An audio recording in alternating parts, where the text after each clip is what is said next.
Bienvenidas y bienvenidos a esta segunda cápsula sobre la publicación académica. En esta vamos a revisar la estructura clásica de un paper. Vamos a explicar sus principales partes y vamos a dar algunos lineamientos de cómo abordar cada una de estas partes, pensando siempre en que la publicación de un paper no es lo mismo que la escritura de un seminario, de una tesis o de una investigación o de un proyecto, tiene sus propias consideraciones, y es importante de considerar o es importante de comprender justamente de que no tiene el mismo objetivo que los otros informes o postulaciones hechas previamente, y por lo tanto tiene como su propio trabajo de escritura. Vamos a intentar también dar elementos de cómo transformar una tesis, por ejemplo, en un paper o un trabajo de investigación en un paper, pero principalmente como adecuando, siendo muy, muy rigurosos, rigurosas respecto de esta cuestión formal y estructural. Em, Esta clase tiene los siguientes contenidos. Vamos a explicar la estructura básica o clásica de un paper, y vamos a hablar de ciertos factores clave para la aceptación que tienen que ver específicamente con lo que vamos a llamar posicionamiento. Y esto es muy importante porque, mencionado en la primera clase, fue el hecho de que los editores y editoras de revistas no solamente están encargados em, de dar seguridad de la calidad de un trabajo, sino que también de que las revistas vayan creciendo y vayan mejorando sus indexaciones, y por lo tanto están muy preocupados del posicionamiento de los trabajos. Y en base a eso vamos a hablar también de algunos errores frecuentes relacionados con este tema. ¿Cuáles son las partes? O vamos a explicar, o vamos a meternos inmediatamente como en la estructura de un paper. Hay una parte preliminar que es importantísima, que es el título y el resumen. Y el resumen incluye además una parte que son las palabras clave. Vamos a hablar de esos tres conceptos porque son muy importantes, y en la tercera clase vamos a dar tips específicos de cómo abordar cada uno de esos temas. Vamos a hablarlo ahora de manera general como partes de un paper. El título, la principal característica de un título tiene que ser em, la idea de que su escritura tiene que ser muy concisa y que tiene que describir la esencia de la investigación. Ojo con esto porque es muy, muy importante ser muy claro en el título. Un mal título, en verdad, es el primer filtro y uno de los más importantes que tienen los editores cuando leen un título y no está bien explicado. Inmediatamente desechan, no tienen tiempo de estar revisando el detalle para ver si encuentran algo bueno. Si el título es malo, inmediatamente va a ser rechazado. El título tiene que tener por lo menos el tema y el caso de estudio. Si no hay caso de estudio, el tema y el objetivo general, también dependiendo de cada tipo de investigación. Vamos a ver de eso en la siguiente clase, dependiendo del tipo de investigación, el tipo de título. Y incluir método, lugar y periodo si es relevante. Si es relevante para la investigación, el periodo, el lugar y el método en el que se hizo la investigación se coloca, si no, no. Eso es importante respecto de alcanzar, ¿cierto? Este grado de generalidad que estábamos buscando y que no sea tan específico. Y otra cosa importante también de forma es que puede tener un título y un subtítulo separado por un punto seguido o por dos puntos. Vamos a hablar específicamente de estrategias para escribir un buen título en la siguiente clase, pero importante tener en cuenta que un título es la primera puerta de entrada a una publicación, a que los editores consideren, las editoras consideren que este trabajo es relevante. Luego, el resumen. El resumen tiene dos características principales. Tiene que ser informativo de la investigación, pero al mismo tiempo tiene que ser atractivo para los lectores. Que los lectores se interesen va a ser muy importante para los editores y editoras para saber si se publica o no. En este sentido, lo que tiene que tener sí o sí un resumen son 5 partes, pero puse 2 ahí que están subrayadas, que están en negrita, porque es lo que más hay que cuidar y lo que más debería ocupar espacio en el resumen. Los resúmenes muchas veces tienen palabras máximas, 150, 200, 300 palabras. 150 es muy poquito, y por lo tanto hay que ser muy, muy conciso. ¿Cuáles son estas partes? Primero, una introducción, un contexto, el caso, la brecha de conocimiento. Puede ser distintos tipos de introducciones, pero tiene que tener una introducción. Luego se plantea el objetivo general. Nunca se parte con el objetivo general porque básicamente lo que está saltándote es por qué es importante tu investigación. Luego el objetivo general, y luego la metodología utilizada, el enfoque y las principales metodologías. muy, muy cortito. Estas tres partes tienen que ser muy, muy concisas, muy al grano, muy bien escritas, porque tenemos que dejar la mayor cantidad de palabras posibles para los principales hallazgos de la investigación y la principal conclusión, ojalá una, máximo dos, donde sobre todo recalcamos la novedad del artículo. Esta parte, la parte de la conclusión, que es una especie de cierre del resumen, tenemos que, no diciendo esta es la novedad, sino que con otras formas gramaticales, pero explicando por qué este trabajo es distinto y es novedoso y debe ser publicado. En ese último párrafo del resumen nos jugamos el otro 50%. Si el 50% inicial es el título, el segundo es el resumen. Si eso está mal, si eso no es suficientemente atrayente, si no explica por qué es novedoso, seguramente los editores ni siquiera van a pasar a la revisión de pares, inmediatamente van a rechazar el artículo. Y último elemento, sexto del resumen, pero en verdad también un tema aparte, son las palabras clave. Vamos a hablar exclusivamente de las palabras clave también más adelante, porque también es uno de los factores clave que determinan no la aceptación de un artículo, pero sí que estemos escribiendo en la revista correcta y que estemos utilizando las referencias correctas. Las palabras clave nos dan muchas pistas de si el artículo está bien optimizado para ser publicado, a pesar de que título y resumen son las primeras dos elementos relacionados con si el paper entra o no. Las palabras clave incluso muchas veces los revisores y revisoras las ajustan y te dan pistas de cómo hacerlo, pero título y resumen son los principales elementos para determinar si pasa al siguiente paso, que son la revisión de pares. Es lo que van a revisar sobre todo los editores. Entonces tiene que estar pensado justamente en esas personas que están buscando que tu artículo sea leído y que sea citado. Es lo único que les interesa. También la calidad del artículo, pero principalmente a ellos les interesa que su revista mejore y por lo tanto título y resumen tiene que ser muy atractivo y muy interesante.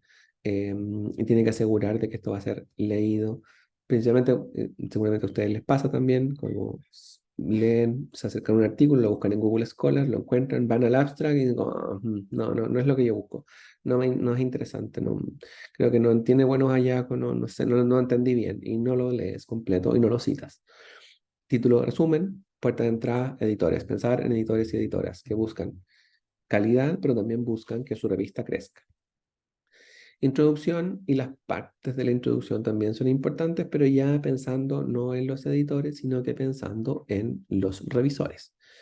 Es clave para convencer de la publicación a ambos, ¿cierto? Editores y revisores, pues demuestra la solidez del estudio. Aquí es donde tú vas a demostrar de que el estudio está bien hecho y que tiene calidad científica. Por lo tanto, también le interesará mucho más a revisores que editores, pero los editores también leerán y dirán como, bueno, me queda mucho más claro el resumen, quizá el resumen no era tan bueno, pero aquí deja un poquito más claro, tendré que ajustar el resumen, quizá lo vamos a revisar. Pero esto principalmente pensado en revisores. ¿Qué es lo que expone? ¿Cuáles son las partes de esta introducción? El contexto, primero parte una introducción con el contexto que demuestra la importancia del tema.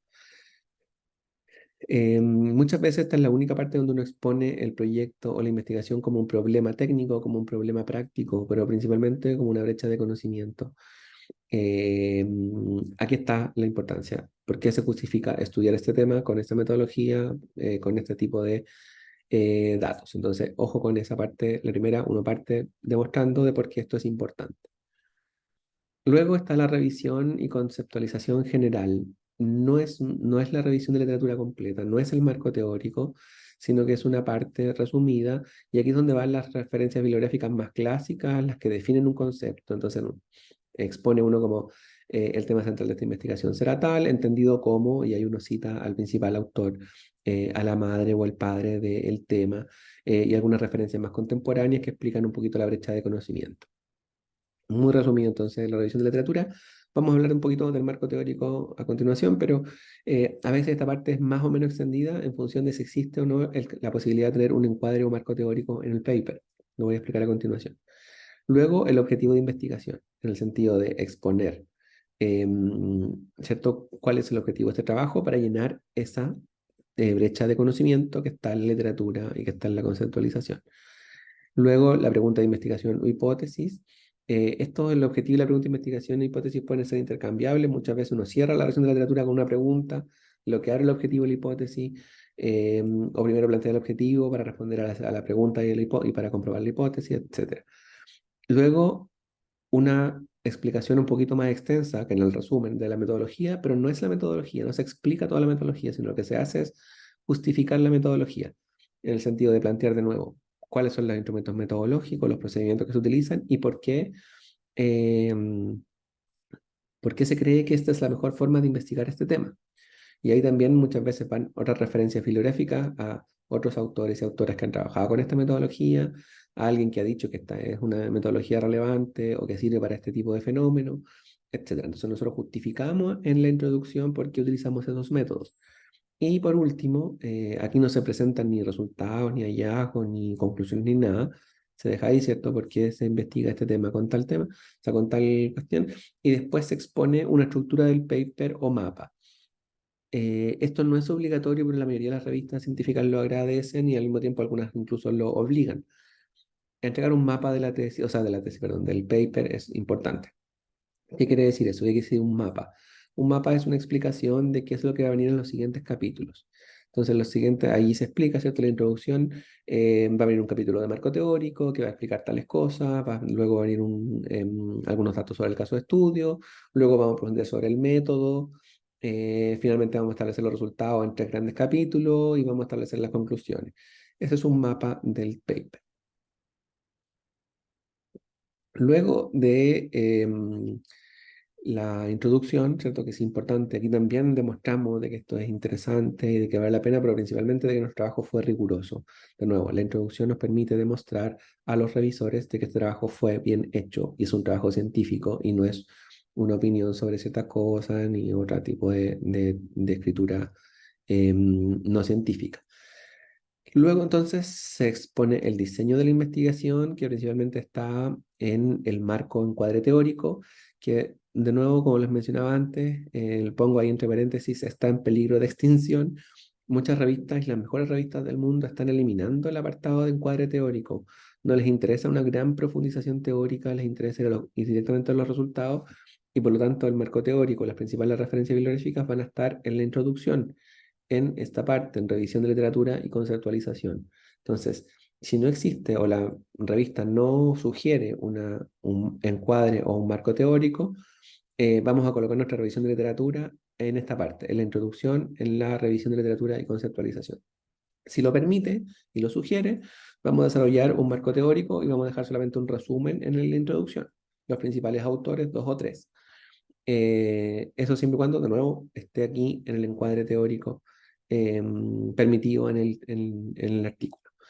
¿Qué es lo que permite esto? ¿Cuáles son los principales objetivos de este encuadre teórico? Primero, presenta el contexto y la relevancia de tu investigación, mucho más específico que en la introducción, incluso con referencias generales teóricas. Aquí es donde de nuevo se citan como a los autores más clásicos, ¿cierto? Que exponen el fenómeno como un problema de investigación, que lo definen, que lo conceptualizan, etcétera. Luego se resume la literatura actual, la más actual posible, últimos 5 años, vamos a hablar de eso un poquito más adelante, y se describe la brecha de conocimiento respecto de esa literatura actual. Vamos a establecer brechas de conocimiento en función de los últimos papers, no de los primeros. Evidentemente, los primeros que definieron un tema no establecían muchas brechas de conocimiento, pero sí los últimos. Entonces, vamos a hacer un resumen de la literatura actual para describir la brecha de conocimiento, qué es lo que falta conocer respecto de esto último que se ha dicho sobre un tema. Y por último, y tercer objetivo del encuadre teórico, es encontrar posibles respuestas a tus preguntas de investigación. Muchas respuestas posibles, muchas variables de investigación están incluidas en otros papers, en otros trabajos anteriores. Entonces, si yo tengo una pregunta de investigación que otros autores y autoras han determinado una posible respuesta en otro caso, en otro estudio, con otras metodologías, pero han dicho, para este fenómeno, para estas preguntas, las principales respuestas podrían ser esas, eso también se resume en el marco teórico. Eso es como identificación de las posibles variables que están involucradas en mi trabajo. Entonces es importante establecer un marco teórico, un cuadro teórico que cumpla con esas tres condiciones.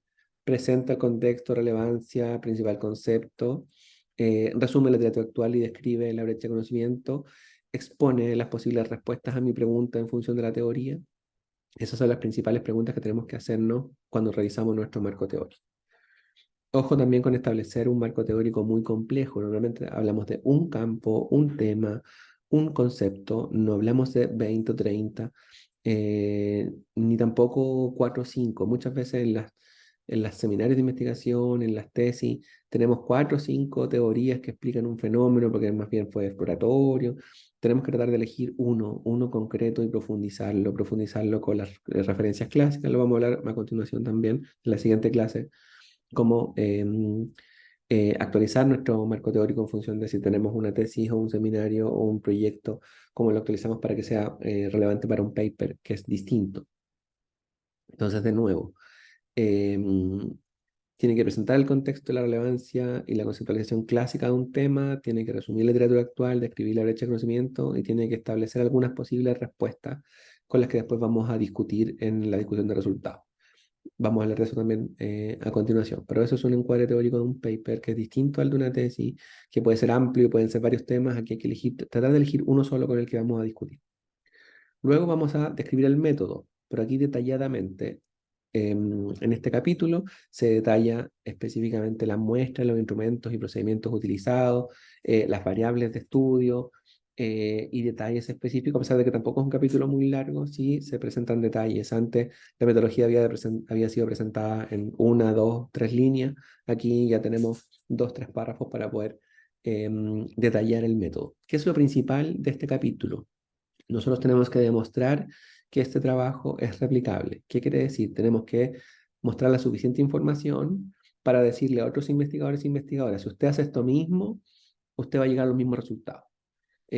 Por lo tanto, cuando nosotros leemos el método, lo que hacemos justamente es definir si es replicable o no, si con los antecedentes que aparecen en ese capítulo yo puedo replicar ese experimento o no. Si no puedo hacerlo, si no puedo replicar en función de los datos, entonces el método está incompleto. Entonces, de nuevo, presentar el método con esas características, los suficientes detalles para que otro investigador o investigadora pueda tomar eso y volver a aplicarlo y volver a tener los mismos resultados. Y en el caso de existir un caso de estudio, también se describe el caso de estudio. Se presentan los principales datos del caso de estudio, pero no los principales datos genéricos, no. Si mi caso de estudio es Santiago, yo no me pongo a describir Santiago. Lo que hago es presentar los principales datos del caso de estudio que demuestran que es un buen ejemplo del fenómeno estudiado.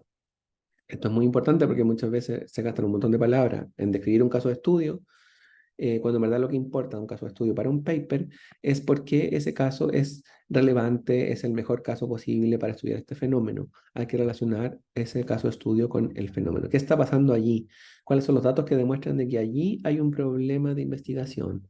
Eso es lo que hay que demostrar y también, por ejemplo, si uno elige dos o tres casos porque esos son los mejores, porque son comparables, o no son los mejores, pero son representativos de un fenómeno, etcétera. ¿Por qué se elige el caso? Es justificar el caso de estudio, lo que buscamos en este capítulo, no describirlo a un nivel de detalle, sino porque este es un caso relevante para estudiar este fenómeno o este problema de investigación, esta brecha de conocimiento.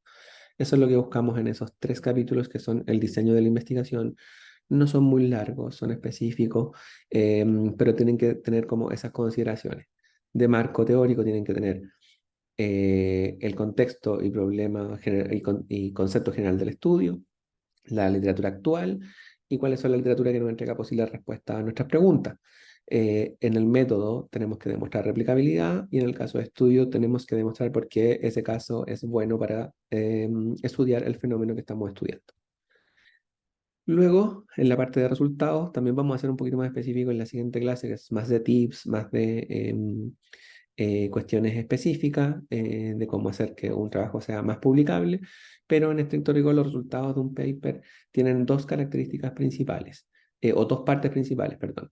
La descripción de los resultados y la discusión de resultados. Discusión de resultados que no es lo mismo que conclusiones. Ojo con esto, que es muy, muy importante un trabajo de este tipo, es que la discusión de resultados no es lo mismo que las conclusiones.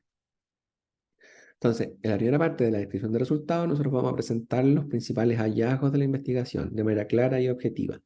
Utiliza tablas, gráficos, otros elementos visuales para mostrar los datos de la manera más efectiva posible, ¿cierto? Vamos a ocupar estos elementos, tablas, gráficos, figuras, ilustraciones, mapas, lo que sea, extractos de entrevista, para mostrar mejor lo que estamos diciendo en el texto. No van fotografías, sino van explicadas.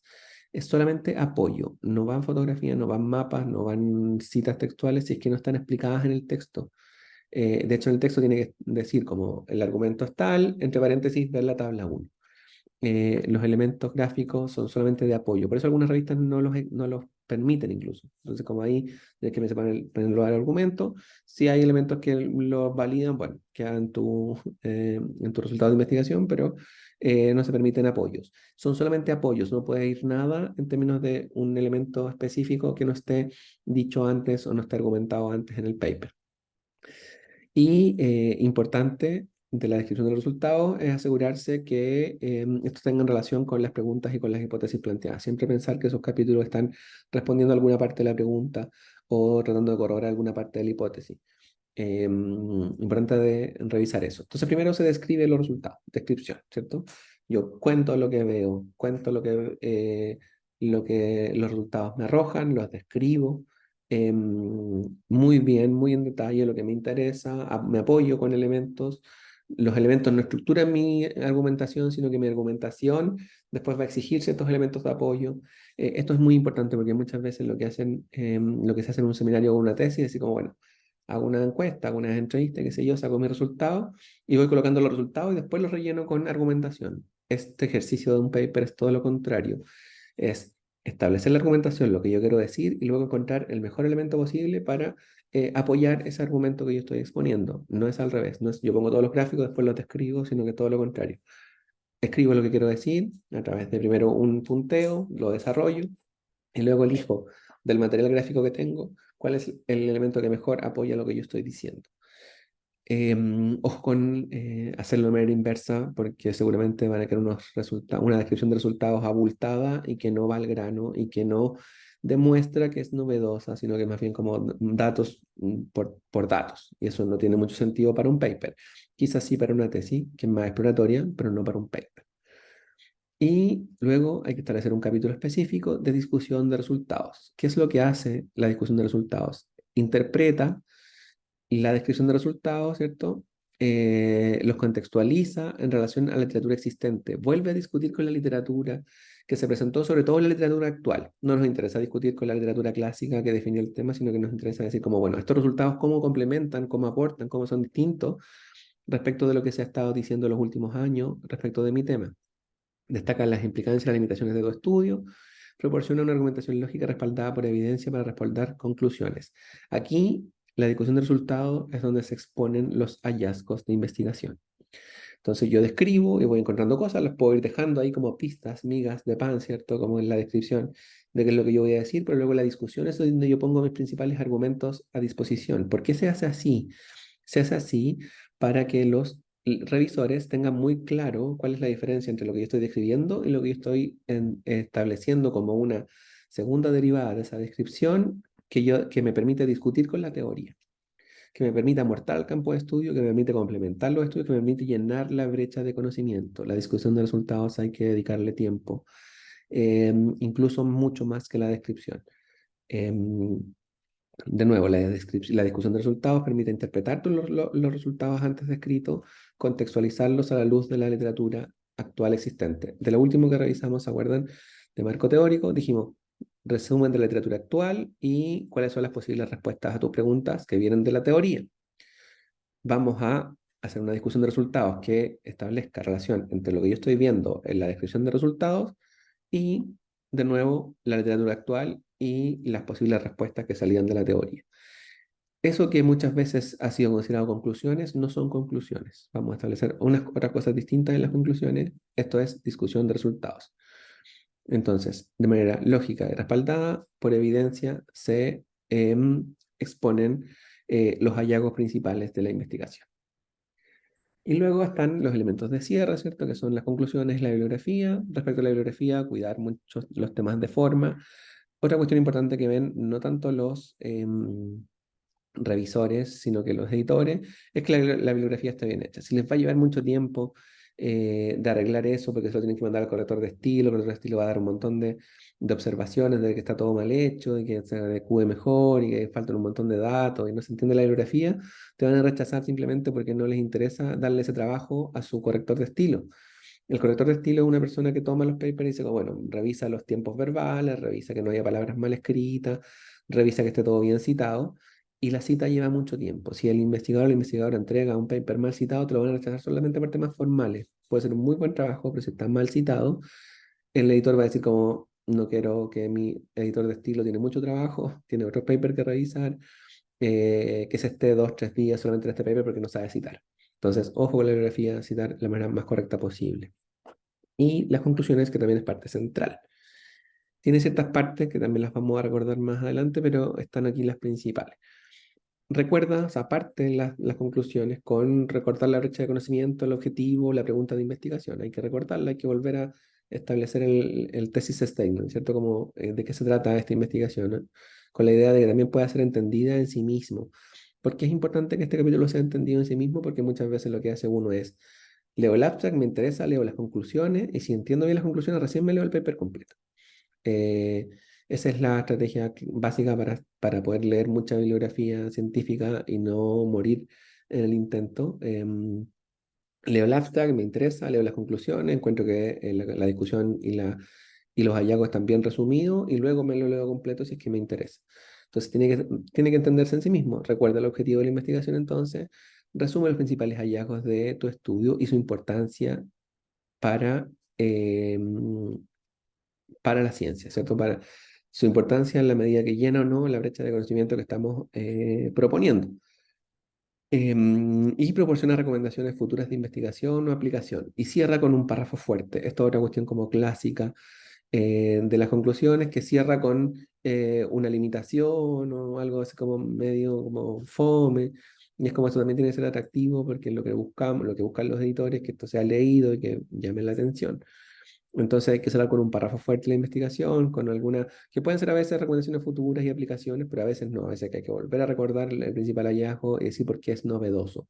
Vamos a establecer algunas consideraciones un poquito más eh, en la siguiente, en la siguiente clase respecto de estas conclusiones, pero ahí están como los principales elementos. Entonces, si se fijan, no es lo mismo una discusión de resultados que una conclusión. La conclusión vuelve a establecer, resume hallazgos, pero principalmente pone foco en su importancia a rellenar la brecha de conocimiento existente. No es un gran desarrollo relacionado con cómo esto se relaciona con la literatura ni nada de eso, y proporcionar recomendaciones para futuras investigaciones o aplicaciones en políticas públicas, en cuestiones prácticas, en ingeniería o lo que sea, dependiendo del campo en el que estemos estudiando. Eso respecto de las partes em, de un trabajo de este tipo, de un artículo científico.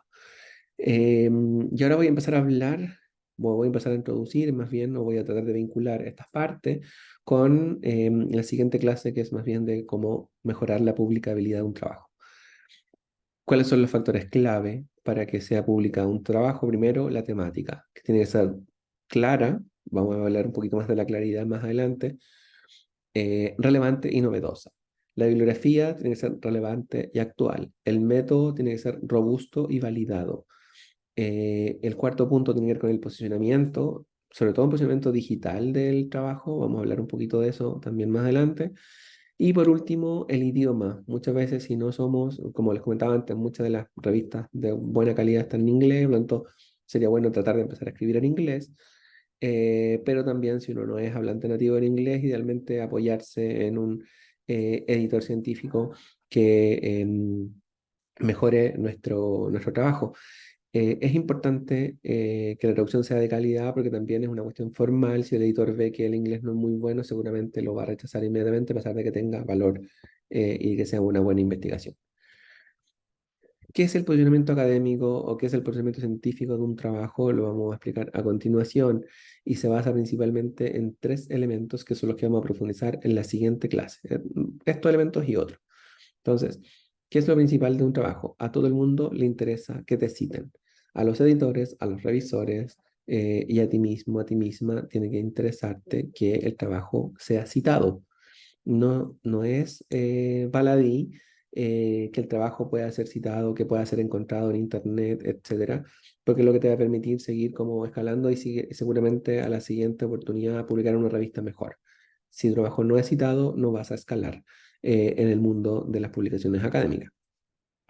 Entonces, respecto a la bibliografía, Muchos llegarán a nuestro paper a través de la bibliografía, ¿cierto? A través de, están buscando un paper de tal persona y aparece el nuestro porque hemos citado, lo buscan en internet y aparece el nuestro porque hemos citado ese trabajo. Entonces, hay que tener citas de calidad. Y para eso es importante, ¿cierto? Justamente hacer esta revisión de literatura actual. Vamos en la siguiente clase a hablar un poquito más de eso. Pero importante, muchas de las citas que aparecen en algunos trabajos son, no todas, pero sí un par quizás por paper, es autor citado en otro autor. Y ahí nos citan de manera indirecta porque en verdad estamos citando de manera correcta a un autor y al que le interesa esa traducción o esa interpretación y la utiliza. También vale eso para que nos citen, entonces, ojo con eso, una bibliografía correcta, bien interpretada, bien escrita, bien explicada, seguramente nos hará posicionarnos de mejor manera, o hará posicionar a nuestro artículo científico de mejor manera. El resumen. El resumen determinará si los lectores y las lectoras leerán completo el artículo o no. El abstract es central y tiene que ser atractivo. Entre más nos lean, más probable que nos citen alguna parte de nuestro trabajo y por lo tanto que lean nuestro artículo completo es muy importante. Y para eso el resumen o el abstract es central.